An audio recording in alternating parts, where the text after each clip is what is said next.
Hey, welcome back.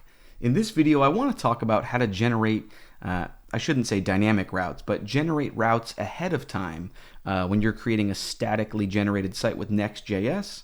How can you take like an array of pages or an array of posts and create all of those routes programmatically beforehand and then, plop those up on a server somewhere? So first of all, let me show you an example of what I didn't want any longer. So I have these 9 courses on my homepage, right? And when you click on one, each one has its own unique URL. Now, I initially threw this site together in about an hour, so I didn't set things up in a very powerful or flexible way. So what I didn't want, this is an example of what you don't want. If you go in the app folder, the app router, I literally have a folder for each one of the 9 courses, and each one has its own page.jsx.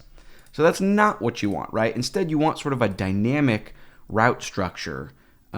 So now that I've shown you what I don't want or didn't want, let me show you the correct solution and what I want to show you how to set up for yourself. All right, so behind the scenes, I've removed all those unnecessary manually created folders, like for each route. And instead, a much more modern approach, or just well thought out approach, would be to have one consistent file with simply an array of objects. Like you could assume that this was coming from a database or an API dynamically, but in my case, I literally am just exporting an array of objects from this file, right? But you can see in its array, there's 9 items in the array, and each one represents one of those 9 courses. So now the question is, how can we programmatically loop through this array to create all 9 URLs ahead of time statically using Next.js? So here's what you would do.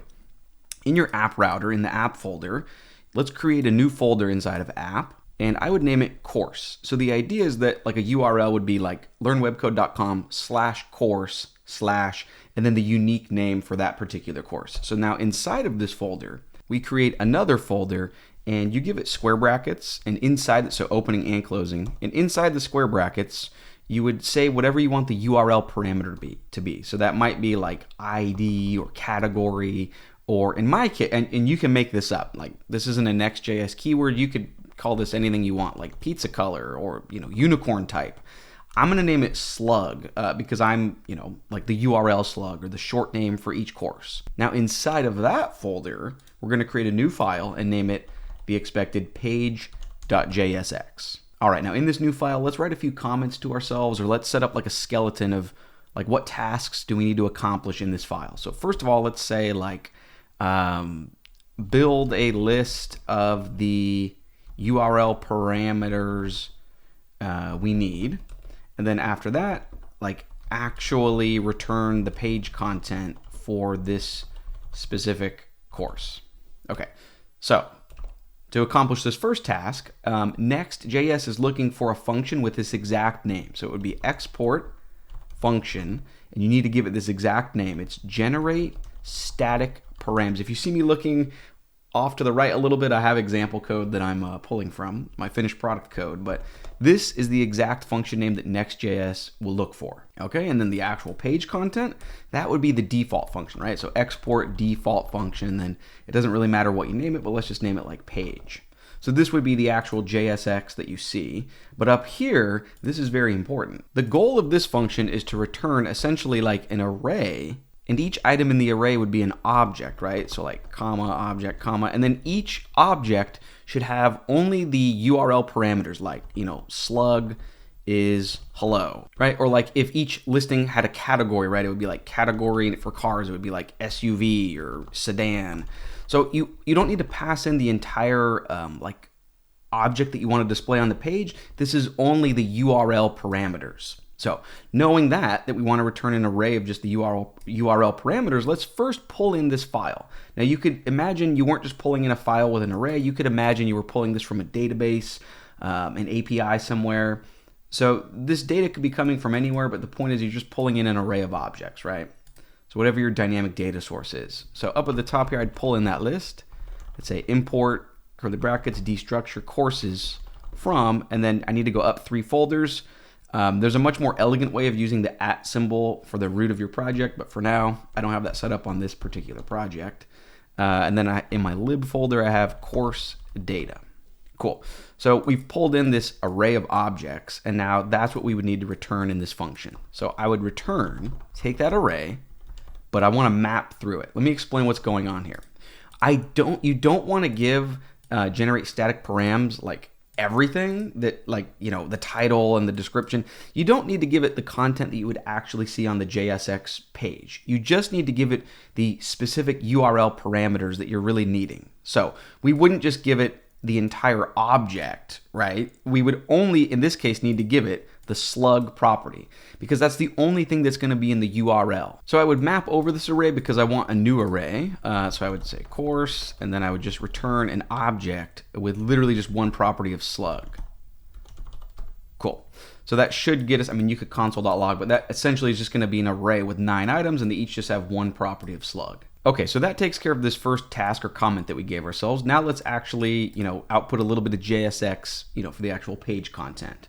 So down here you could like return, you know, a little bit of JSX. Let's just have a div with like a heading level 1, and in the parentheses for our function here, you can destructure and include params. Next.js will automatically give you the URL parameters. So in this case, like inside the heading level 1, let's just output params.slug. Let's save this and test this out and see what this gets us. So if I refresh, we actually don't even need to refresh, but if I click on a course, perfect.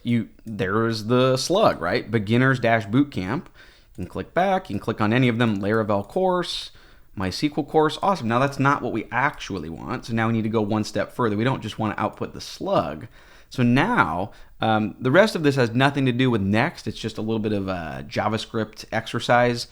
Let me explain what I mean. Now we just need to use that slug to look through the array to get all these other properties once again. Let me explain what I mean. So in this function where we're actually displaying the page, I would say like const course singular, and then I would just filter through my list of courses based on the incoming slug, right? So I would say, and there's probably a more elegant way of doing this, but this is just what I had in mind. So I would say like courses.filter, have the current course we've looped through, and then just say only return true if course.slug triple equal signs params.slug.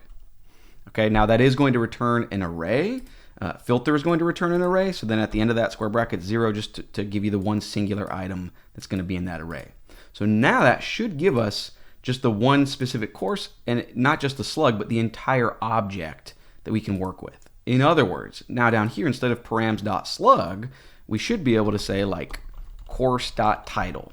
Let's give that a save and test it out. If I click on one, awesome. Instead of the URL slug, now we're seeing the title. So now, as you might have guessed, you can access anything in, you know, and again, this could be coming from a database or an API, but like, you know, we could try to get the star count, right? So course.star count. Absolute, well, it's off the edge of the screen, but there you can see the number 44. Cool. From here, I don't want to spell out the JSX. I already have a component I want to use, and I just want to pass in essentially the course object into that component. So here's what I would do. I would say return, well, first of all, let's import it up at the top. So I would say like import, I think I named it, yeah, course page from, and then I just go up 3 folders. Again, you'd probably want to use the trick where you just say the @ symbol for the root of your project, but for now I don't have that implemented.